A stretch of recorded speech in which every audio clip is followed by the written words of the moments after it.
pagi Bapak Ibu Saudara sekalian. Shalom. Puji Tuhan. Kita bersyukur ya dapat berkumpul di tempat ini atas anugerah dan pemeliharaan Tuhan. Kita juga menyapa Bapak dan Ibu sekalian yang beribadah online di rumah atau dimanapun. Salam sejahtera selalu. Mari Bapak Ibu sekalian, kita akan memulai ibadah ini. Saya undang untuk berdiri dan mengambil saat teduh.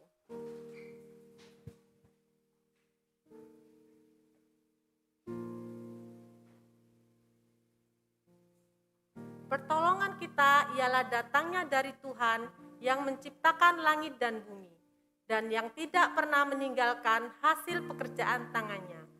Turunlah atas kita sekalian kasih karunia dari Allah Bapa, Allah Putra, dan Allah Roh Kudus menyertai ibadah kita pagi ini. Amin. Mari nyanyikan Rajakanlah Yesus. Rajakanlah Yesus, anak domba Allah. Dengarlah suara pujian, kumandang di surga. Bangunlah jiwaku, bersama pujilah Tuhan yang mati bagiku. Pujilah selamanya. Rajakanlah Yesus, anak tunggal Allah. Bergemarlah pengikutnya, dia pun manusia. Segala sengsara telah ditanggungnya, sehingga kita mendapat kehidupan kekal.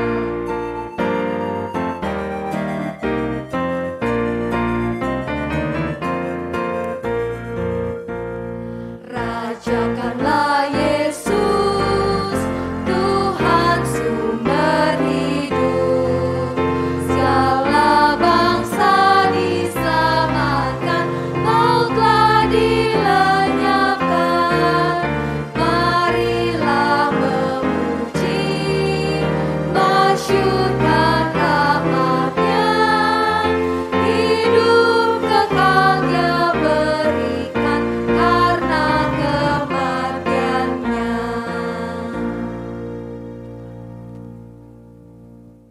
Wahyu 17 ayat 14.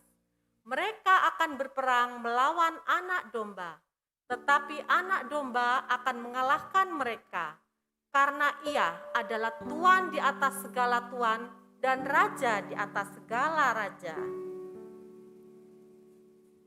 Jemaat dipersilakan duduk kembali. Apa yang paling dicari manusia dalam hidup ini?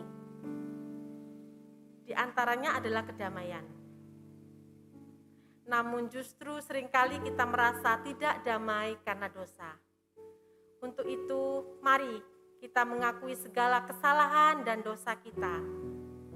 Karena Yesus akan memberi kedamaian buat kita. Terlebih dahulu mari kita nyanyikan Kala Ku Cari Damai.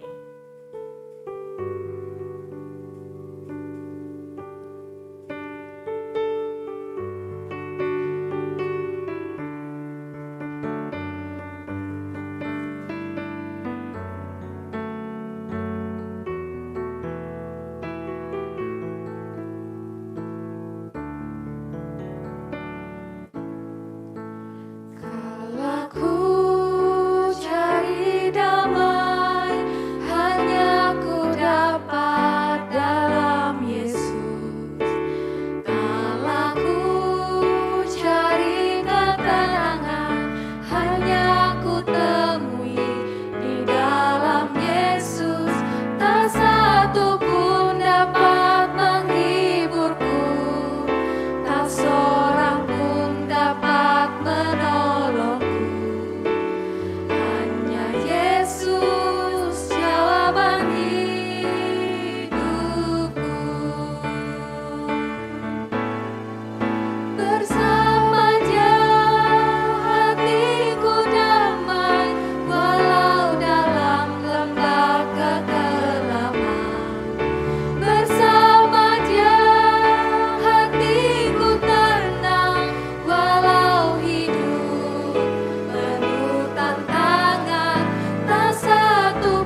Bapa Sang Sumber Cinta dan Kehidupan, kembali kami datang ke hadirat-Mu, di hadapan tahta kasih-Mu yang memanggil kami untuk berhimpun di tempat ini.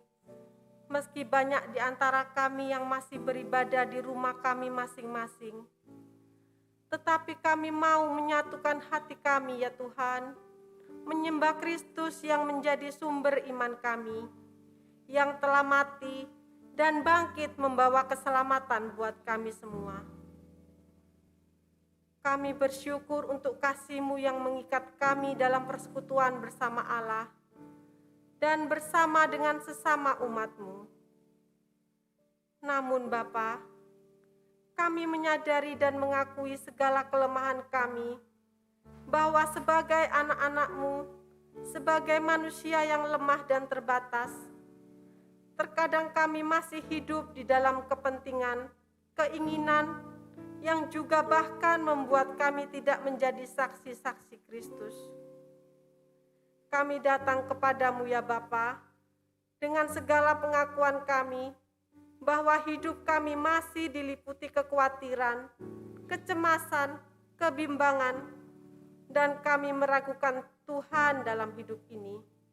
Ampunilah kami ya Tuhan, ampunilah kami. Kami bersama mengaku, seharusnya kami hidup dalam rasa syukur. Maka, mampukan kami ya Tuhan, untuk menjadi pribadi yang penuh kasih, dan semakin beriman teguh di dalam kasih-Mu, sehingga kami menjadi anak-anak Tuhan yang memuliakan nama-Mu. Di dalam nama Tuhan Yesus kami sudah berdoa. Amin. Jemaat dipersilakan untuk bangkit berdiri. Tidak ada damai bagi orang yang hidup di dalam dosa. Tetapi kita bersyukur bahwa Tuhan Yesus sudah mendamaikan kita dengan Allah. Seperti yang tertulis di dalam Roma 3 ayat 23 sampai 25a. Karena semua orang telah berbuat dosa dan telah kehilangan kemuliaan Allah, dan oleh kasih karunia telah dibenarkan dengan cuma-cuma karena penebusan dalam Kristus Yesus. Kristus Yesus telah ditentukan Allah menjadi jalan pendamaian karena iman dalam darah-Nya. Petunjuk hidup baru. Tuhan Yesus telah menjadi pendamaian bagi kita. Dan Ia juga memberikan damai itu sendiri, damai sejahtera. Marilah kita menghidupi ayat firman Tuhan yang tertulis dalam Yohanes 14 ayat 27. Damai sejahtera kutinggalkan bagimu, damai sejahteraku kuberikan kepadamu. Sekali lagi, Yohanes 14 ayat 27. Damai sejahtera kutinggalkan bagimu, damai sejahteraku kuberikan kepadamu. Amin. Firman Tuhan tadi berkata, damai yang Tuhan Yesus berikan tidak sama dengan yang dunia berikan. Oleh sebab itu, kita tidak perlu gentar dan takut, karena Yesus Sang Raja Damai akan memberikan kedamaian bagi kita. Amin. Mari kita pujikan damai yang padamu.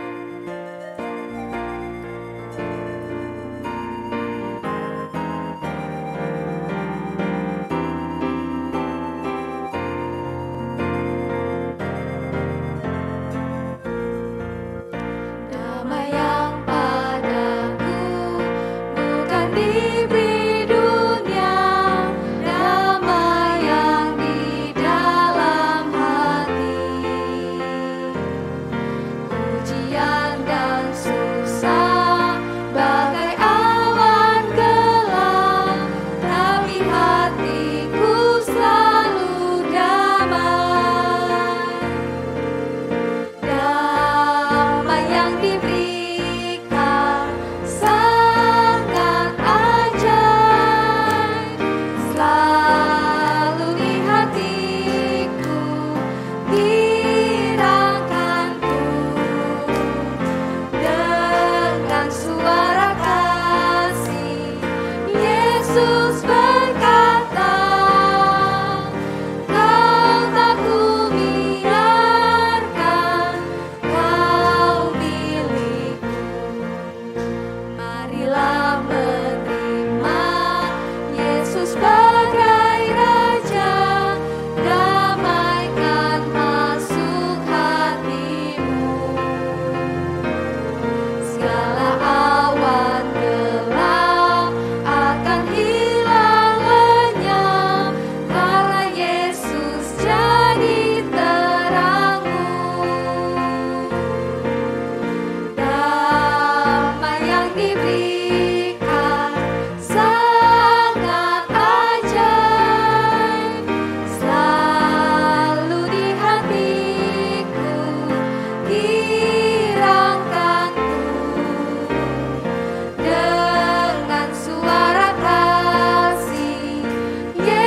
Damai yang diberikan tetap di hatiku dalam sepanjang hidupku. Tuhan akan datang sambut kita semua, tinggal tetap di surga sana.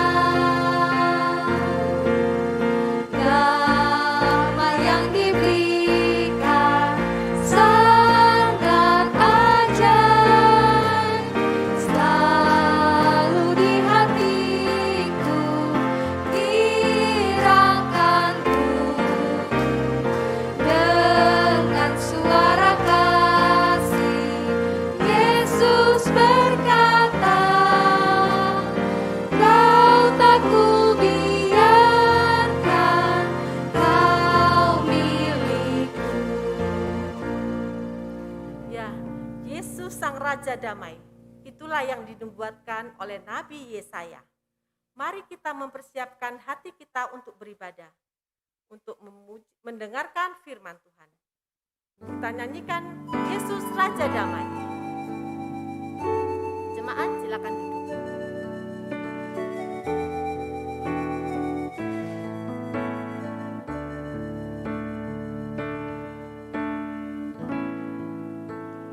Oh Yesusku,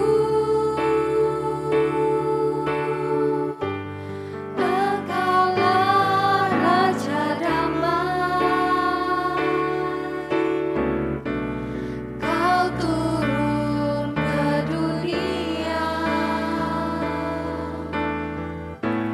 selamatkan manusia.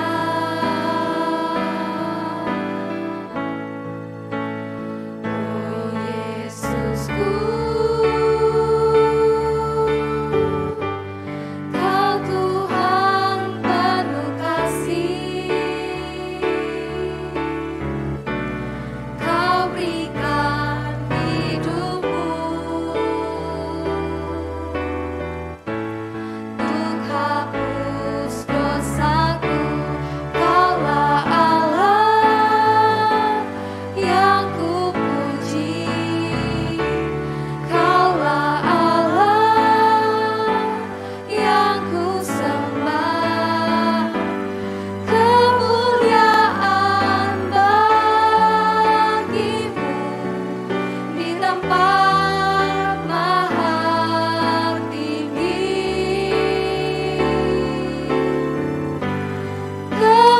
Kemuliaan bagimu di tempat maha tinggi.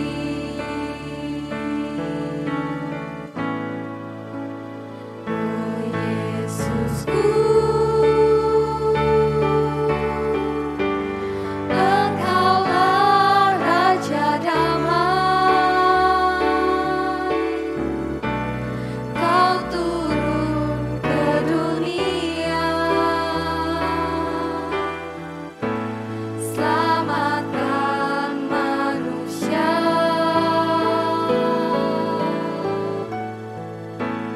Oh Yesusku,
kita berdoa. Tuhan, terima kasih.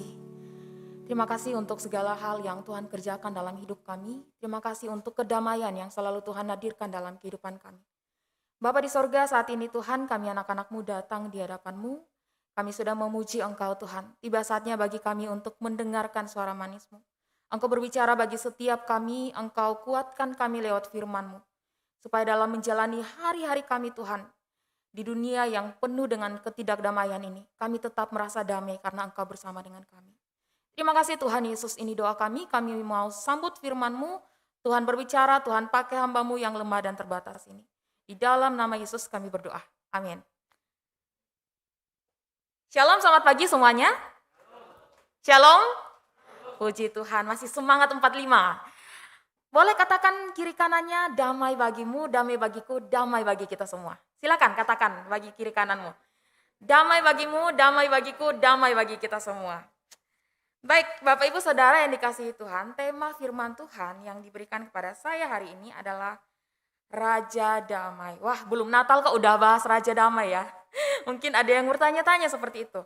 Tapi dalam beberapa minggu ini seperti kita udah bahas dari minggu-minggu kemarin, kita akan membahas tentang nama-nama yang diberikan kepada anak Allah atau putra Allah. Nah, Bapak Ibu Saudara yang dikasihi Tuhan, kalau ngomong soal damai begitu ya, kalau ngomong soal damai, kalau kita lihat kondisi saat ini, kita tinggal di dunia yang begitu riuh, begitu ramai begitu ya. Nah, karena tinggal di dunia yang begitu riuh dan begitu ramai, beberapa orang seringkali ingin mencari yang namanya damai, betul ya? Beberapa orang ingin sekali mencari yang namanya damai. Wah, pas lagi burnout, itu tema remaja kemarin pas ulang tahun. Pas lagi stres, pas lagi capek, pas lagi lelah dengan keadaan, pengennya kemana? Boleh slide selanjutnya? Pengennya ke gunung. Wah, ngapain di gunung Bapak Ibu Saudara? Ada yang suka ke gunung di sini? Yang hobi hiking? Oh, enggak ada ya? Oke. Mungkin orang lain di luar sana kalau pengen damai sejahtera, pengen damai dia pergi ke gunung. Buat apa? Ada yang mungkin yoga di sana, menenangkan pikiran, hati, perasaan. Wah, kemudian mungkin ada yang ke pantai. Wah, siapa yang suka ke pantai di sini? Gak ada juga. Waduh, gak ada yang suka ke pantai, gak ada yang suka ke... Aldo sama Gideon gak suka refreshing? Malu-malu mau jawab ya. Oke, ada yang suka kemana? Ada yang berani bayar mahal Bapak Ibu Saudara kalau kita lihat di IG ya, di IG sekarang. Ke Bali, ngapain ke Bali? Spa, mahal ya, tapi dia pengen merasakan damai. Wah, tidur di bathtub yang penuh dengan bunga, aduh. Terus putar musik, gemericik hujan, waduh damai ya. Aduh senang sekali gitu. Ada juga yang lain, bahkan tidak jarang kita menemukan beberapa orang. Untuk mendapatkan damai, sumber damai ini. Dia pergi kemana? Boleh next slide selanjutnya. Ngedrugs. Tahu ngedrugs, menggunakan narkoba. Untuk apa? Mendapatkan damai. Kemana? Ke klub. Untuk apa? Mendapatkan damai. Minum minuman keras. Untuk apa? Mendapatkan damai, menenangkan pikiran. Namun Bapak Ibu Saudara yang dikasihi Tuhan, ternyata damai yang didapatkan itu hanya sementara. Terbatas, nggak kekal. Setelah kembali pada rutinitas seperti semula, masalah datang, damai pun hilang. Betul ya? Jadi kita melihat di sini bahwa damai yang diberikan oleh dunia itu damai yang terbatas. Damai yang gak kekal. Nah, oleh sebab itu di dalam Alkitab ada satu jawaban yang diberikan kepada kita untuk setiap persoalan. Baik persoalan yang sederhana maupun persoalan yang paling rumit sekalipun. Dia adalah Yesus Kristus, Raja Damai, yang akan kita bahas hari ini. Bahkan 700 tahun sebelum Yesus lahir, itu sudah dinubuatkan oleh Nabi Yesaya. Ya, kita lihat di dalam Yesaya 9 ayat 5. Wah, udah 3 minggu ya ayat ini dibahas terus-menerus. Kita baca bersama-sama, dikatakan di sana, sebab seorang anak telah lahir untuk kita, seorang putra telah diberikan untuk kita. Lambang pemerintahan ada di atas bahunya, dan namanya disebutkan orang apa? Penasehat ajaib, Allah yang perkasa, Bapa yang kekal, Raja Damai. Wah, dalam beberapa minggu ini kita udah bahas apa? penasehat ajaib, dan Allah yang perkasa. Lose Hendra 2 minggu yang lalu bahas tentang penasehat ajaib. Kenapa Yesus disebut sebagai penasehat ajaib? Karena dia luar biasa, dia unik. Dia gak ada tandingannya dengan orang-orang di sekitarnya. Dia adalah Allah yang sejati dan manusia yang sejati. Dan dia menasihati kita lewat apa? Lewat firman-Nya, lewat Roh Kudus, lewat orang-orang di sekitar kita, lewat keadaan sekitar mungkin. Nah, ini penasehat ajaib, nama yang diberikan kepada Tuhan Yesus. Yang pertama. Kemudian yang kedua, minggu lalu Lose Hilda bahas apa? Allah yang perkasa, El Gibor. El Gibor atau Allah yang perkasa. Keperkasaannya itu melampaui segala kekuatan. Dan keperkasaan fisik manusia. Gak ada yang bisa menandingi Tuhan Yesus. Karena apa? Keperkasaannya itu terlihat dari apa? Dia bisa menciptakan dari yang tidak ada menjadi ada. Kemudian dia bisa menaklukkan apa lagi? Menaklukkan sakit penyakit, maut dan lain sebagainya. Itu sudah dibahas oleh Lose Hilda minggu yang lalu. Nah, hari ini kita bahas Raja Damai. Mungkin ada yang bertanya-tanya, loh Lose, Bapa yang kekal kok nggak dibahas? Nah, itu nanti bagiannya Lose Hendra minggu depan. Kenapa kita bahas hari ini? Karena hari ini secara liturgi kita memperingati yang namanya Hari Minggu Kristus Raja. Makanya kita sesuaikan dengan tema begitu ya. Nah, kalau kita lihat hari ini tema Raja Damai. Dalam bahasa Ibrani, raja itu dipakai kata sar. Kemudian kata damai digunakan kata shalom. Jadi shalom. Artinya apa? Shalom ini punya arti yaitu orang yang menyingkirkan semua pengganggu kedamaian dan menjamin kesejahteraan. Dan dia adalah Yesus Kristus. Dia dinubuatkan 700 tahun sebelum dia lahir ke dunia. Nah, kenapa Yesus ini dinubuatkan Raja Damai? Karena pada waktu Yesaya menyampaikan nubuatan ini, keadaan bangsa Yehuda itu, minggu lalu Lose Hilda sempat singgung ya, keadaan bangsa Yehuda itu sedang tidak baik-baik saja, sedang gak aman, sedang tidak damai. Jadi ketika mereka dalam keadaan gak damai, Bapak Ibu Saudara, sedang tergoncang oleh keadaan sekitar, nubuat itu disampaikan. Untuk apa? Menghibur. Tapi nubuat itu bukan hanya sekedar untuk menghibur, tapi memang benar-benar akan datang. Raja Damai ini akan datang, bukan tidak akan datang. Jadi telah datang, Lose Hilda kemarin udah jelaskan, kata telah berarti pasti dia akan datang gitu ya. Dan benar-benar nubuat itu terjadi 700 tahun kemudian Yesus lahir ke dunia ini. Apa dampak kedatangan Raja Damai? Boleh next slide selanjutnya. Dampak dari kedatangan Raja Damai itu apa?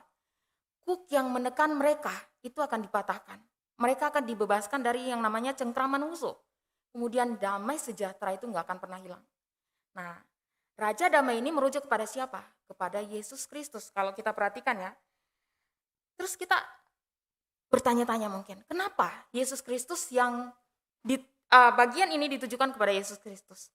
Jawabannya satu, karena Yesus adalah pendamai. Sebagai pendamai, pekerjaan dia tentu ya pekerjaan damai. Betul ya? Pekerjaan dia tentunya pekerjaan damai. Yesus mengusahakan damai sejahtera. Nah, itu bisa terlihat dari apa? Ada 3 bagian yang boleh kita perhatikan bersama hari ini. Yaitu yang pertama, boleh next slide selanjutnya. Lanjut.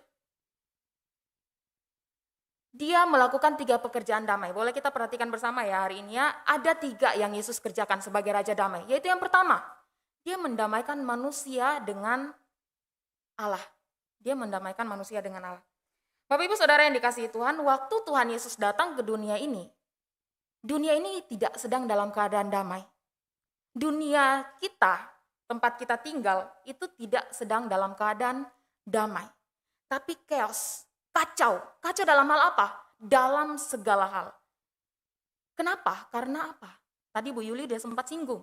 Karena dosa sudah merembes ke seluruh permukaan dunia ini, sehingga tidak ada satupun yang bisa merasakan damai yang kekal di dunia ini. Ketika Yesus datang, dunia tempat kita ini sedang kacau karena dosa. Dosa membuat manusia itu berseteru dengan Allah, bermusuhan dengan Allah. Dosa membuat manusia itu bermusuhan dengan Allah, berseteru dengan Allah. Nah, karena itulah Yesus datang ke dunia ini, dia punya tujuan. Dia datang untuk mendamaikan manusia dengan Allah. 2 Korintus 5 ayat 19a dikatakan, sebab Allah mendamaikan dunia dengan dirinya oleh Kristus dengan tidak memperhitungkan pelanggaran mereka. Bapak Ibu Saudara yang dikasihi Tuhan, pada waktu saya katakan dia mendamaikan manusia dengan Allah, berarti apa? Hubungan manusia dengan Allah sedang apa? Sedang bentrok, sedang gak beres. Makanya Yesus mendamaikan. Nah, misi Yesus datang ke dunia ini, yaitu dia ingin mendamaikan manusia yang berdosa dengan Allah yang suci. Ini adalah misi Allah. Dan kita perlu tahu satu hal Bapak Ibu Saudara, bahwa persoalan antara manusia dan Allah itu bukan persoalan sederhana, persoalan sepele. Begitu ya. Persoalan yang dialami oleh manusia dan Allah, yang antara manusia dan Allah itu bukan seperti dua orang anak muda yang sedang berantem gitu ya. Boleh next slide selanjutnya. Yang sedang berantem kemudian ada seseorang yang datang untuk mengetengahkan, melerai gitu ya. Bukan seperti itu persoalannya. Nah, kita perhatikan di sini persoalan yang kita alami itu adalah persoalan yang serius. Persoalan yang membutuhkan yang namanya pengorbanan. Persoalan yang membutuhkan suatu bagian yang harus membuat kita tuh bisa berdamai dengan Allah.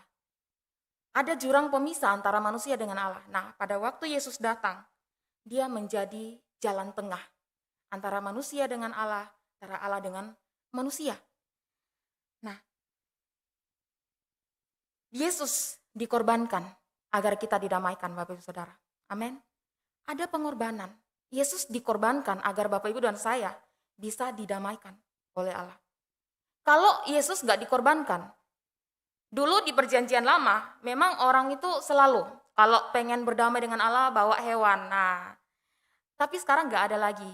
Pak Cingkio gak perlu berbuat dosa, gak perlu bawa sapi, kurban untuk Losa Hendra, doakan terus dosa Pak Cingkiong pindah ke hewan tersebut. Enggak lagi seperti itu.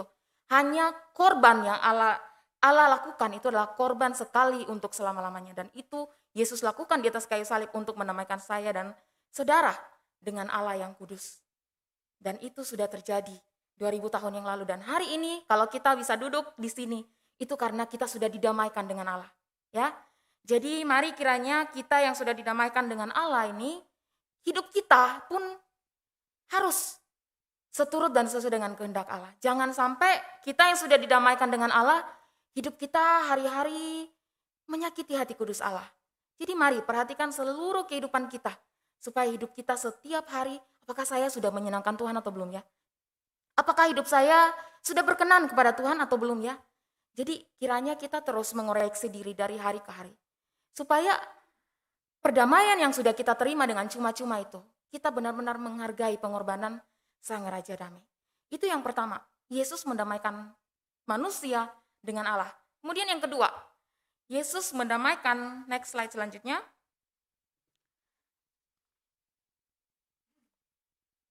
Yesus mendamaikan manusia dengan manusia. Jadi dia bukan hanya mendamaikan relasi vertikal, tapi juga secara horizontal.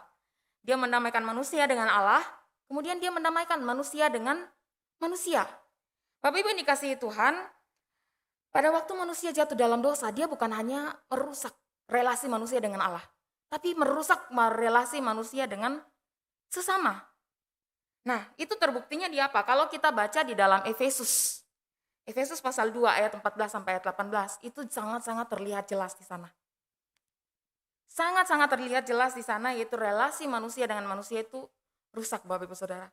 Kalau kita baca di dalam Efesus 2 ayat 14 sampai 18, kita akan menemukan contoh paling real antara orang Yahudi dan orang non-Yahudi.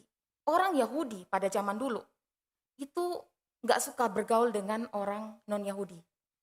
Orang non-Yahudi itu siapa? Orang Yunani, orang-orang yang bukan termasuk orang Yahudi itu mereka menganggap sebagai musuh. Bahkan apa? Mereka menganggap orang-orang non-Yahudi itu sebagai anjing, najis bagi mereka. Nah, sangat terlihat jelas sekali Bapak Ibu, bahkan di dalam komunitas beribadah pun itu ada pemisahan di sana, ada tembok pemisah. Jadi bukan hanya terpisah secara suku, secara ras, mereka menganggap bahwa kami orang Yahudi itu yang mendapat keselamatan secara eksklusif dari Allah. Tapi mereka juga membuat pemisahan secara real itu ketika di dalam tempat ibadah. Coba kita perhatikan ya. Waduh, kelihatan nggak nih? Di dalam bait Herodes, kita perhatikan di sana. Ada halaman untuk orang bukan Yahudi. Jadi orang bukan untuk Yahudi itu, orang yang bukan orang Yahudi, itu beribadahnya di mana? Di pelataran luar. Gak boleh masuk. Gak boleh masuk ke dalam bait suci gitu ya. Jadi kita lihat di sini perseteruannya itu jelas. Ada tembok pemisah yang sangat jelas antara orang Yahudi dan orang non-Yahudi. Mereka gak mau bergaul dengan orang-orang yang bukan orang-orang yang termasuk di dalam perjanjian dengan Allah. Jadi mereka menganggap orang-orang non-Yahudi, orang-orang yang tidak bersunat itu anjing-anjing.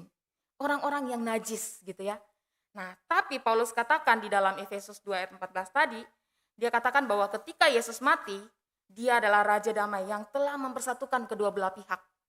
Kedua belah pihak ini siapa? Orang Yahudi dan orang non-Yahudi. Kita pun termasuk orang-orang non-Yahudi. Apakah kita keturunan Israel? Enggak kan? Tapi kita didamaikan ketika Yesus mati di atas kayu salib, ketika setiap orang yang percaya kepada Yesus disatukan. Jadi kita bukan lagi orang yang masuk dalam perjanjian A karena zaman dulu Abraham berjanji dengan Allah, hanya orang Israel yang diselamatkan. Tapi sekarang ketika Yesus mati di atas kayu salib, saudara dan saya walaupun bukan orang Yahudi, kita pasti diselamatkan. Gitu ya. Jadi Yesus mati, dia bukan hanya mendamaikan manusia dengan Allah, tapi manusia dengan manusia. Gak ada lagi yang namanya Yahudi, gak ada lagi yang namanya non-Yahudi. Semuanya satu di hadapan Allah. Nah makanya heran ya kalau hari ini kita melihat ada gereja-gereja yang masih suka berseteru. Menganggap gereja A lebih baik dari gereja B. Atau di dalam lingkup komunitas gereja masih ada yang suka berseteru. Tuhan loh mendamaikan kita itu ada pengorbanan Bapak Ibu Saudara. Kenapa masih ada perseteruan di antara sesama orang Kristen? Sesama orang percaya. Ini perlu kita renungkan. Apakah sudah ada damai? Sudah Raja Damai itu sudah ada di dalam hidup kita atau belum? Gitu ya. Kemudian yang ketiga, selain dia mendamaikan manusia dengan Allah, manusia dengan sesama, dia juga memberikan damai dalam hidup kita, dalam hati kita. Yohanes 14 ayat 27 tadi petunjuk hidup baru berkata, damai sejahtera ku tinggalkan bagimu, damai sejahteraku kuberikan kepadamu. Dan apa yang kuberikan tidak seperti yang diberikan oleh dunia kepadamu. Janganlah gelisah dan gentar hatimu. Bapak Ibu Saudara yang dikasihi Tuhan, kita tinggal di dunia yang krisis perdamaian. Kita tinggal di dunia yang krisis perdamaian. Ada begitu banyak pergumulan hidup, ada begitu banyak penderitaan di dunia ini. Tapi Kristus memberikan damai di dalam hati kita. Kalau dunia itu punya standar. Damai, dunia menghasilkan damai kalau semuanya lancar, betul ya? Kalau semuanya lancar itu damai. Kalau semuanya beres, baru ada damai. Kalau hidup berkecukupan, baru ada damai. Wah, kalau hidup saya pas-pasan, gak ada damai. Itu prinsipnya dunia. Dunia punya prinsip bahwa, next slide selanjutnya, kekayaan, popularitas, uang itu adalah sumber damai. Ini ketiga hal yang harus ada dalam kehidupan kita. Supaya ada damai. Itu menurut sudut pandang dunia, saudara. Tapi, izinkan saya bertanya, apakah dengan punya banyak uang, saudara punya lantas hidupnya damai? Damai nggak hidupnya kalau punya banyak uang? Pak Hartono damai nggak? Maksudnya hidup saya ini udah berlimpah loh nggak ada lagi rasa takut, cemas, khawatir. Hidup saya damai karena punya banyak uang. Benar begitu? Iya Bapak Ibu Saudara? Enggak ya. Kita lihat banyak artis di luar sana. Hidupnya apa? Dia punya popularitas, dia punya kekayaan. Tapi hidupnya nggak damai. Karena nggak damai, dia lari kemana? Narkoba. Wah, kemarin kita baru dengar berita beberapa artis masuk ke rehabilitasi karena apa? Karena pakai narkoba. Kenapa mereka pakai narkoba? Apakah uang mereka kurang?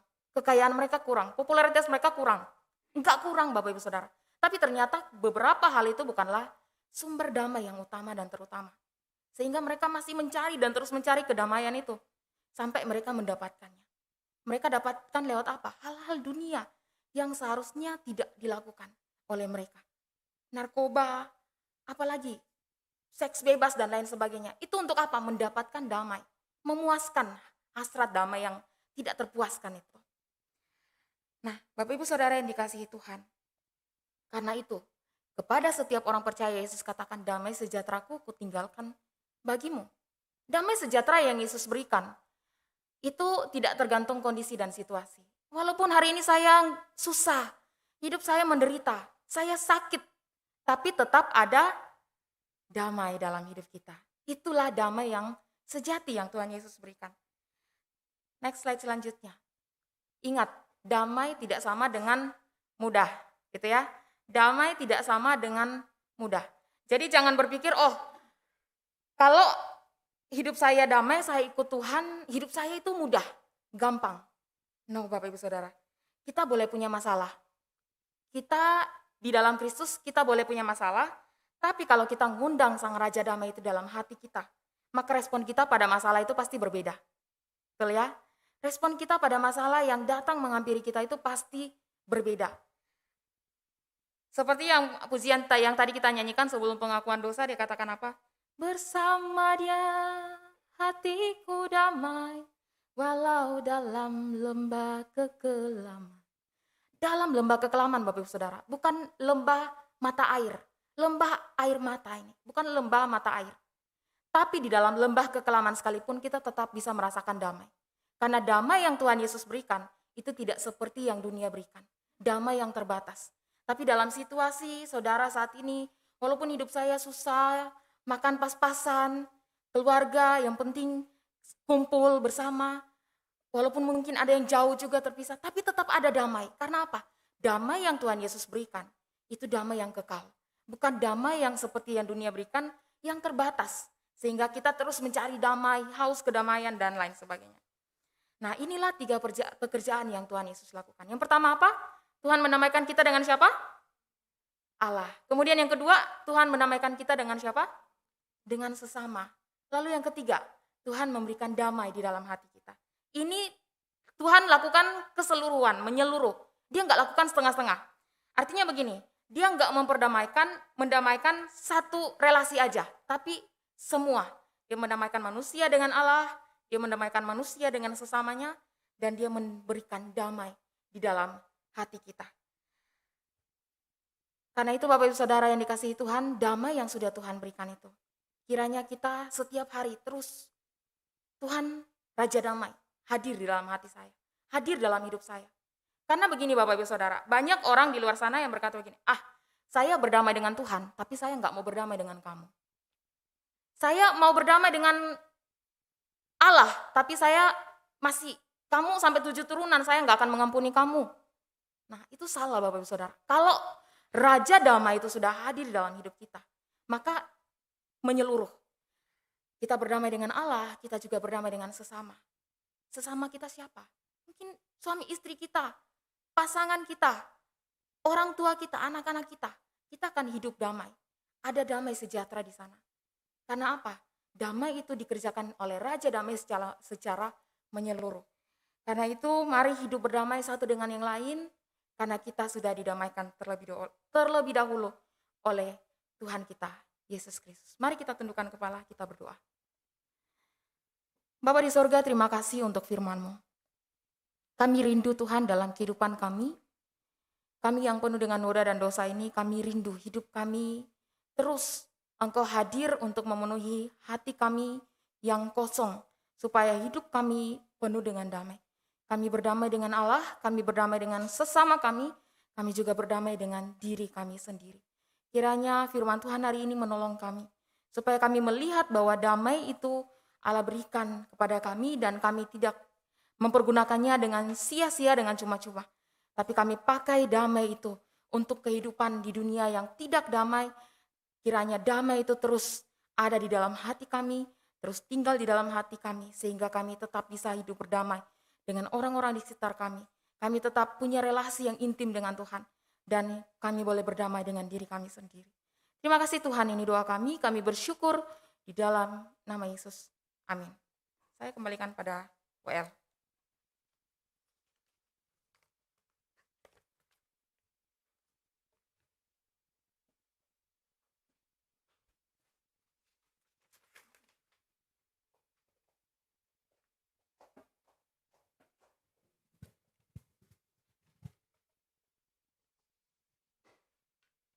Mari Bapak Ibu sekalian, kita bangkit berdiri, kita Pengakuan iman rasuli. Aku percaya kepada Allah, Bapa yang Maha Kuasa, Khalik langit dan bumi, dan kepada Yesus Kristus, anaknya yang tunggal Tuhan kita, yang dikandung dari Roh Kudus, lahir dari anak darah Maria, yang menderita sengsara di bawah pemerintahan Pontius Pilatus, disalibkan, mati dan dikuburkan, turun ke dalam kerajaan maut. Pada hari yang ketiga, bangkit pula dari antara orang mati, naik ke surga, duduk di sebelah kanan Allah, Bapa yang Maha Kuasa, dan dari sana ia akan datang untuk menghakimi orang yang hidup dan yang mati. Aku percaya kepada Roh Kudus, gereja yang kudus dan am, persekutuan orang kudus, pengampunan dosa, kebangkitan tubuh, dan hidup yang kekal. Amin. Jemaat dipersilakan duduk kembali. Yesus Sang Raja Damai sudah memberikan yang terbaik buat kita. Apakah kita juga sudah memberikan yang terbaik buat Tuhan Yesus? Marilah kita memberikan yang terbaik, bisa melalui persembahan dan seluruh hidup kita.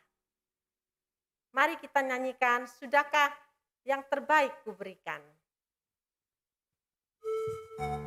Persembahan bisa ditransfer melalui rekening gereja atau amplop yang sudah disediakan. Sudahkah yang terbaik ku berikan kepada Yesus Tuhanku? Besar pengorbanannya di Kalvari, diharapnya terbaik dariku. Berapa yang terhilang telah ku cari, dan ku lepaskan yang terbelenggu. Sudahkah yang terbaik ku berikan kepada Yesus Tuhanku? Begitu banyak waktu yang terluang, sedikit ku beri baginya.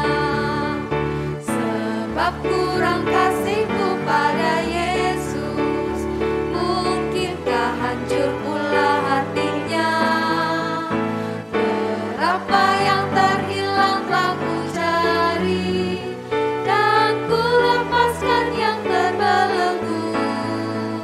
Sudahkah yang terbaik ku berikan kepada Yesus Tuhanku?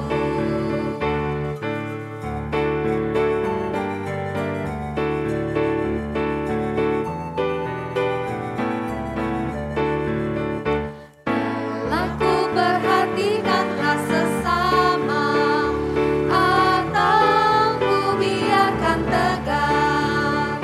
Ku patut menghantarnya pada Kristus, dan kasih Tuhan harus ku sebar. Berapa yang terhilang telah ku cari, dan ku lepaskan yang terbelenggu. Sudahkah yang terbaik ku berikan kepada Yesus Tuhanku? Mari jemaat kita mengucap syukur atas segala berkat yang sudah Tuhan berikan kepada kita. Kita akan berdoa, doa persembahan dan doa syafaat. Tuhan, kembali kami datang ke hadirat-Mu, mengucap syukur dan terima kasih buat kesempatan pagi ini kami boleh beribadah, memuji dan memuliakan nama-Mu. Terlebih lagi, kami bisa mendengarkan sebagian dari firman-Mu. Biarlah firman-Mu ini boleh menjadi rema dalam kehidupan kami. Kiranya Engkau berkati hamba-Mu yang telah menyampaikan firman-Mu. Tuhan, kami juga bersyukur untuk setiap kebaikan yang sudah Tuhan berikan dalam kehidupan kami. Betapa kami tertegun mengingat betapa luar biasanya Tuhan telah memelihara dan menjaga kehidupan kami. Bahkan di tengah keterpurukan dan keputusasaan sekalipun. Mampukan dan ajari kami ya Tuhan, untuk tetap mengucap syukur dan mempersembahkan yang terbaik kepada Tuhan. Biarlah melalui persembahan ini, kami juga dapat berkontribusi dalam menjadikan gereja sebagai saluran berkat, khususnya di tengah masa pandemi ini. Kiranya Tuhan berkati tangan-tangan yang memberi dan menjadi saluran berkat-Mu untuk memperluas kerajaan-Mu. Juga berkati hamba-Mu yang mengelola persembahan ini agar digunakan secara bijaksana, semuanya untuk kemuliaan Tuhan. Tuhan, kami juga mau berdoa untuk gembala sidang di seluruh pelosok tanah air yang telah Kau percayakan untuk membimbing domba-dombanya. Berkati pelayanannya, terlebih kesehatannya ya Tuhan. Khususnya kami mau berdoa untuk GKT Pondok Indah Surabaya. Kiranya Tuhan berkati pelayanan di gereja-Mu ini. Bapak Pendeta Hendra Liu, selaku gembala sidang kami, kiranya Tuhan perlengkapi hamba-Mu ini dengan anugerah dan kasih-Mu. Beri kekuatan dan mampukan pelayanan Bapak Pendeta Hendra Liu untuk menjadi berkat, urapi dalam kesehatannya, pelayanannya, dan keluarganya. Begitupun dengan hamba-hamba-Mu, Lose Melisa, Lose Hilda, para majelis, para komisi, para pelayan, dan umat-Mu tanpa terkecuali. Kiranya Kau berkati pekerjaan mereka, usaha, studi, keluarga, dan rumah tangga kami. Jamalah dan sembuhkan jemaat kami yang mengalami lemah tubuh dan sakit. Tuhan, kami juga mau berdoa untuk bangsa negara kami. Kiranya Tuhan jauhkan dari segala bencana-bencana yang melanda di mana-mana. Engkaulah Tuhan yang sanggup menolong kami. Terima kasih ya Tuhan, ini seru doa kami. Hanya dalam nama Tuhan Yesus kami sudah berdoa. Amin. Jemaat dipersilakan untuk bangkit berdiri. Kita akan memuji Tuhan, pujian doksologi, dan doa berkat oleh Pendeta Hendra.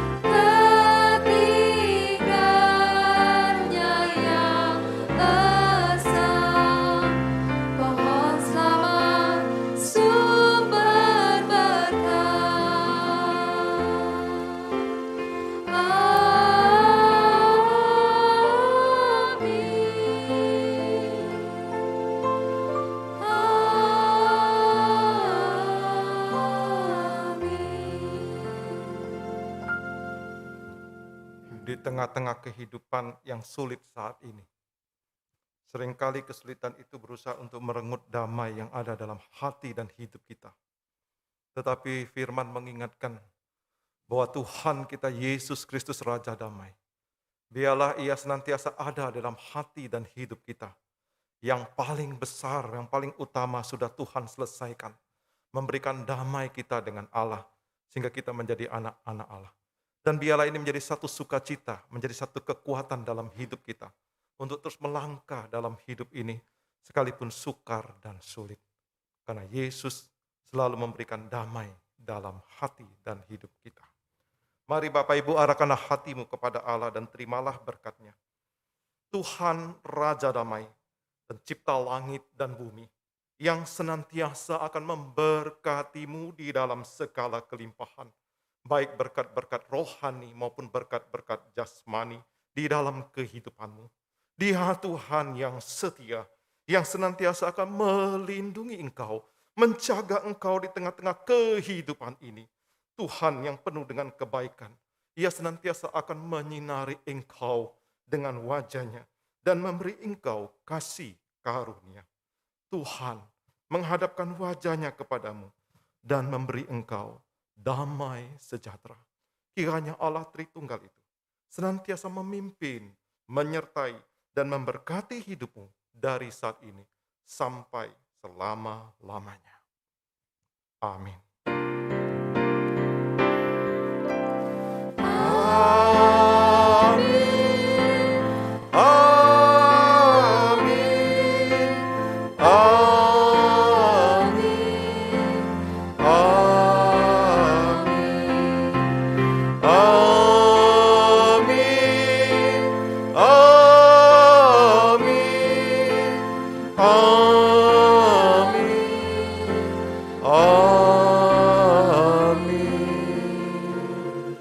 Jemaat dipersilakan duduk, silakan ambil saat teduh, ibadah selesai, Tuhan memberkati.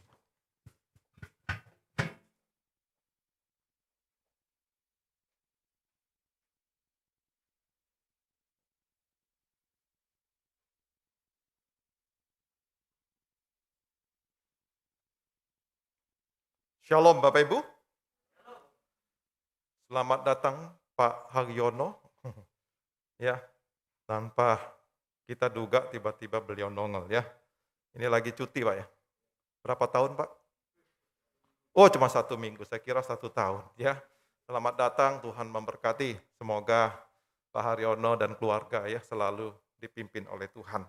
Bapak Ibu yang terkasih, ada beberapa hal yang perlu saya sampaikan. Minggu depan kita sudah memasuki masa Advent ya, di mana kita sudah memasuki bulan Desember, persiapan untuk Natal ya. Natal sekalipun di tengah-tengah kondisi pandemi seperti ini. Nah Bapak Ibu yang terkasih, pada masa Advent nanti kita akan membagikan amplop khusus bagi Bapak Ibu yang ingin memberikan persembahan Natal ya. Jadi bagi Bapak Ibu yang ingin memberikan persembahan Natal, minggu depan akan dibagikan amplop khusus ya, dibagikan amplop khusus bagi Bapak Ibu yang memberikan persembahan secara manual ya, yang bisa dimasukkan di dalam kotak. Bagi Bapak Ibu yang ingin memberikan persembahan Natal melalui QR code ataupun melalui transfer, Bapak Ibu bisa memberikan informasi bagi yang transfer ini untuk persembahan Natal. Biasanya pakai kode berapa Pak Bambang? 6 ya? Kasih 6 ya belakangnya ya? Ya, jadi bagi Bapak Ibu yang ingin memberikan persembahan Natal melalui QR code ataupun melalui transfer, jangan lupa di belakang dikasih kode 6 ya. Jadi bisa Bapak Ibu memberikan 100.000 maka 106 ya. Jadi 6 ini menunjukkan kode untuk persembahan Natal ya, untuk persembahan Natal. Jadi Bapak Ibu mari kita persiapkan hati kita di dalam menyambut Natal ini, sekalipun pemerintah mengeluarkan aturan ya, bahwa mulai tanggal 24 Desember sampai tanggal 2 Januari itu seluruh Indonesia diterapkan PPKM 3. Ya, PPKM 3, ibadah di gereja masih boleh tetapi cuma 50%. Ya, cuma 50% saja dari ruang yang ada. Tapi kita berdoa supaya segala sesuatu boleh berjalan dengan baik dan lancar dan Tuhan melindungi kita semua ya. Nah Bapak Ibu, pada kesempatan ini kita juga bersyukur kalau di dalam beberapa waktu yang lalu kemajelisan bergumul ya, terus untuk menentukan majelis yang baru. Kita bersyukur Bapak Ibu kalau beberapa waktu yang lalu kemajelisan yang baru sudah terbentuk. Memang kita lakukan secara langsung oleh majelis yang memilih, oleh karena situasi dan kondisi, dan itu dimungkinkan oleh tata gereja. Ya, itu dimungkinkan oleh tata gereja. Jadi nanti kami akan informasikan lewat e-warta majelis yang baru. Mungkin Bapak Ibu penasaran kira-kira ketua saya yang baru siapa ya? Yang jelas bukan saya Bapak Ibu ya. Yang jelas bukan saya ya. Nanti Bapak Ibu bisa melihat siapa yang menjadi ketua, bendahara, kemudian ada sekretaris dan anggota ya. Nanti ada wajah-wajah baru. Nah, wajah-wajah baru yang jelas bukan saya ya. Nah, nanti Bapak Ibu bisa lihat ya, nanti kita akan infokan lewat warta ya. Kita akan infokan lewat warta jemaat. Ya, saya kira demikian Bapak Ibu yang bisa saya sampaikan. Sekali lagi bagi Bapak Ibu yang ingin terlibat di dalam pelayanan, mari Bapak Ibu dapat kontak atau menghubungi kami hamba-hamba Tuhan ya. Mungkin Bapak Ibu ingin jadi singer ya toh, mungkin Bapak Ibu yang ingin penyambut tamu dan juga ingin ikut terlibat di dalam pelayanan multimedia, silakan monggo dapat menghubungi kami. Ya. Baik Bapak Ibu, terima kasih, tetap setia, jangan lupa kalau beribadah setiap minggu bagi Bapak Ibu yang tidak secara otomatis ya ingin daftar, Bapak Ibu bisa mendaftar sesuai dengan nomor yang berikan. Bagi Bapak Ibu yang ingin setiap minggu beribadah, tidak mau daftar lagi, bisa informasi juga kepada kami. Sudah ada beberapa yang menginformasikan, kami ingin ibadahnya setiap minggu loh, kecuali kalau kami tidak ibadah, kami info. Nah Bapak Ibu, silakan ya bagi Bapak Ibu yang rindu beribadah setiap minggu, jadi nggak perlu daftar-daftar lagi. Ya. Ada yang bertanya, kenapa daftar lose? Betul Bapak Ibu, kita perlu daftar, supaya kita juga bisa tahu kapasitas gedung gereja kita. Ya. Karena kedua, daftar itu juga penting, sehingga kami tahu posisi Bapak Ibu. Ya.